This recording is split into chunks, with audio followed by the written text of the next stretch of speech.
ነገር ታዘብኩኝ። እሱ ምን መሰላችሁ? እናት ለልጇ ስትል ተወጋች፣ ጎሽ ለልጇ ስትል ተወጋች ይባላል። ለካ ትክክል ነው። እውነት ሀቢባ የመጀመሪያ ጊዜ እንደዛ ስትሆን በልጇ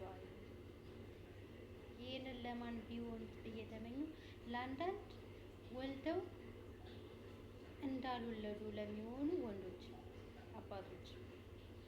በነገራችን ላይ ሴት ልጅ የፈለገውን ያክል ምንም ላይኖራት ይችላል፣ ምንም ላታገኝ ትችላለች። በልጇ ግን አትደራደርም። በጥርሷ ነፍሳ የበላችሁን አብልታ የጠጣችሁን አጠጥታ ታሳድገዋለች። ወንድ ልጅ ግን የፈለገ ሀብታም ቢሆን ከዛችኛ ከበፊት ሚስቱ የወለዳቸው ልጆች ዞር ብሎ የማያያባት አለ። ጭራሽ ምንም ምን አስፈለጋቸው፣ እንዴት ሆኑ፣ ለምን የሚለውን ጥያቄ እንኳን የማይጠይቃባት የኢትዮጵያ አባት የመጀመሪያ ሚስታቸውን ፈተው ሌላ ካገቡ ከመጀመሪያ የሚወለዱት ልጆች ቼክም አያደርጉም። በቃ እነሱ ይበላሉ፣ እነሱ ይጠጣሉ፣ እነሱ ይለብሳሉ።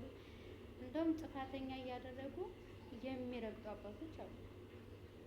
ግን የዚህን የእናትን ሩብ እግዚአብሔር ለነሱ ለምን አልሰጣቸውም?